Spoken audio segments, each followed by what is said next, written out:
Il y a deux histoires qui sont fréquemment racontées dans le Coran. Allah répète ces deux histoires de manière constante et il les relate très souvent dans le Coran afin d'attirer l'attention des croyants sur ces deux histoires et qu'ils puissent puiser de ces deux histoires-là des morales importantes.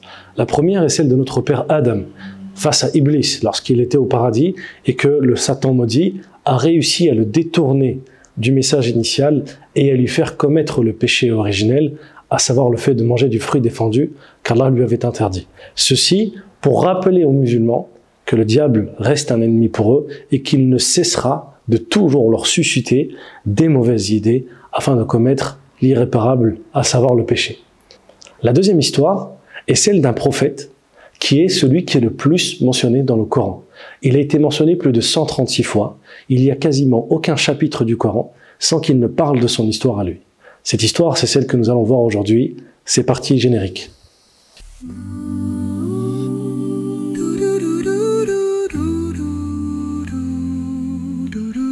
Il y a fort longtemps, vivait un homme puissant et riche. Cet homme était tellement imbu de sa richesse et de sa force qu'il estimait même qu'il avait le droit de vie ou de mort sur les gens qui vivaient dans son royaume. Il allait même jusqu'à prétendre qu'il était le Dieu sur terre. Il était celui qui décidait, celui qui dictait la règle et la loi. Et il s'est accaparé un petit peuple qui vivait chez lui et il leur a fait commettre les pires immondices et les pires atrocités. Il ordonnait alors à ses soldats d'agresser les femmes de ce peuple et de tuer leurs enfants. Cet homme-là, vous l'aurez deviné, c'est Pharaon, l'homme qui s'est pris pour Dieu et qui a connu un destin odieux. Ce Pharaon a vu un songe dans lequel un homme parmi le peuple qu'il a eu allait le renverser. Et en se levant, il a eu peur que cet homme-là, de ce peuple, naisse et lui fasse du mal. Il a alors décidé de tuer tous les nouveau-nés dans ce peuple. Et c'est là où la grandeur du Coran nous montre à quel point Dieu est puissant. Il a fait naître un enfant et il a fait en sorte que cet enfant grandisse dans son propre palais, dans sa propre maison. Cet enfant-là, vous l'aurez deviné, c'est notre prophète et notre bien-aimé Moussa alayhi salam, que la paix et la bénédiction soient sur lui. L'homme que Dieu a choisi, choyé, façonné et conçu pour son plan. Moussa est le prophète dont Allah a dit dans le Coran « Fastana'tuka li nafsi » Je t'ai créé, conçu, façonné pour ma propre personne, pour mon plan, pour ma victoire, pour ma bataille contre Pharaon qui s'est vêtu du vêtement de l'orgueil. Moussa a alors grandi, vécu avec Pharaon et il a même vaincu ce même Pharaon alors que Pharaon le considérait comme étant son proche allié. C'est une très très belle histoire que Dieu nous relate dans plusieurs sourates du Coran et à chaque fois en apportant des détails et des précisions dont lui seul a le secret, une histoire à raconter dont aucun croyant ne peut se lasser. Cette histoire, pourquoi Allah dans le Coran la répète fréquemment et incessamment?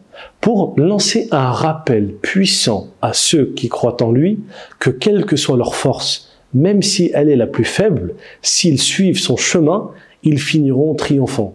Ne vous attristez pas, ne vous souciez pas, vous serez les triomphants si vous êtes véridiques. Même si Moussa était tout seul avec son bâton et son frère Haroun, ils sont partis voir le plus grand des despotes, la plus grande des puissances de son époque. Et face à leur puissance, Allah a envoyé ses signes pour démontrer qu'il était dans le vrai.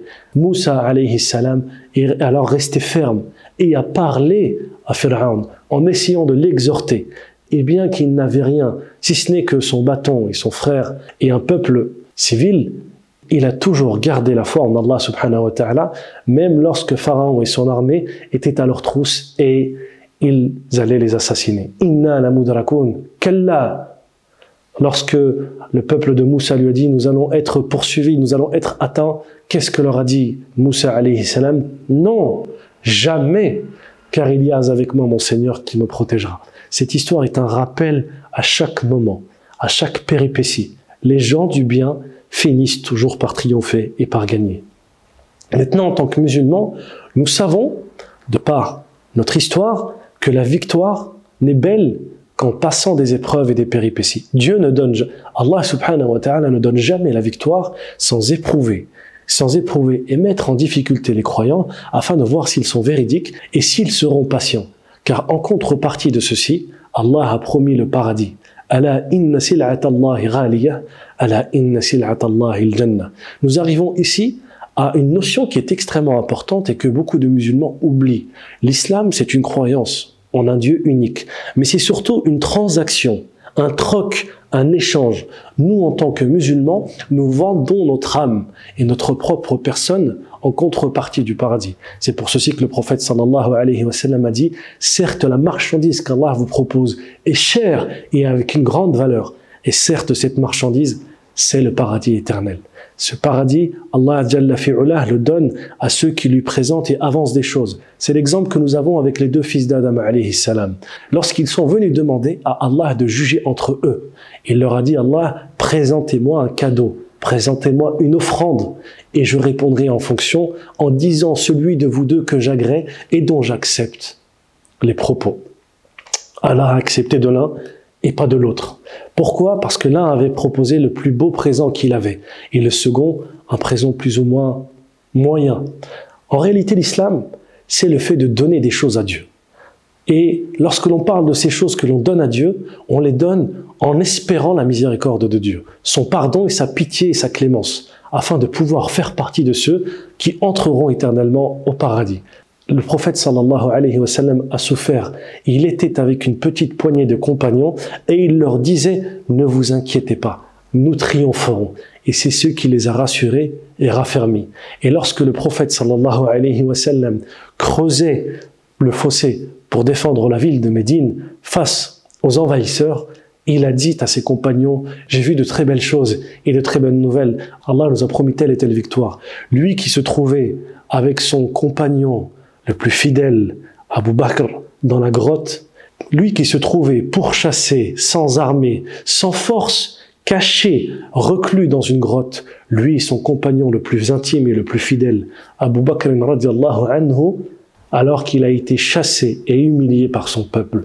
Et cette notion de patience, décuplée d'une persévérance, est la recette parfaite de la subsistance et de la réussite éternelle, Inch'Allah. Observe donc, ô toi le musulman, la musulmane, ta vie. Et pose-toi la question. Demain, lorsque je vais être présenté à Allah, lorsque je serai devant lui, et que l'on jugera mes actes, lorsqu'on amènera cette balance qui mettra mes bonnes et mes mauvaises actions dessus, pour savoir si je veux faire partie des gens du paradis ou de l'enfer, qu'Allah nous en préserve. Quand je vais arriver à ce moment-là, est-ce qu'il y a dans mes actes, dans mes efforts, dans mes sacrifices, quelque chose que j'ai fait sincèrement pour lui, quelque chose que j'ai apporté? Est-ce que j'ai donné une partie de moi-même, une partie de ce que j'aime pour Allah? Et est-ce que je pourrais avec cette chose dire « Oh Allah, j'ai fait cette chose sincèrement pour toi, oh Allah et pour personne d'autre » Et Allah subhanahu wa ta'ala va observer ces choses que nous faisons pour lui. Et il va juger si elles sont sincères et si elles sont suffisamment lourdes pour sauver nos âmes de l'enfer. Et quiconque est écarté de l'enfer et rentre au paradis a certes gagné de la grande victoire. Allah subhanahu wa ta'ala, justement sur ces dons que nous faisons pour lui, sur ces sacrifices et ces efforts que nous faisons, il nous dit « لَن تَنَالُوا الْبِرَّ حَتَّى تُنْفِقُوا مِمَّا تُحِبُّونَ وَمَا تُنْفِقُوا مِنْ شَيْءٍ فَإِنَّ اللَّهَ بِهِ عَلِيمٌ » Vous n'atteindrez la piété et la bonté qu'en donnant de ce que vous aimez au fond de vous. Et tout ce que vous donnez, Allah en est parfaitement connaisseur.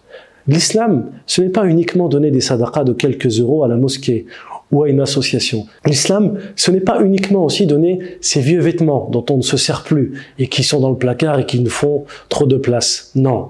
Allah, il te demande de donner de ce que tu aimes. Allah, il te demande d'abandonner ce péché que tu fais par plaisir pour ton propre nafs. Et il le sait car il t'éprouve. Et il sait combien tu tiens à ce péché. Es-tu capable de l'abandonner pour lui? Là est la question. Es-tu capable de faire ce sacrifice pour lui?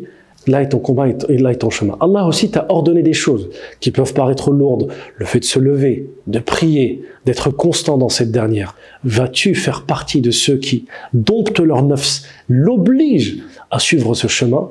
Telle est en question et tel est ton combat. Pose-toi donc la bonne question, mon frère, ma sœur.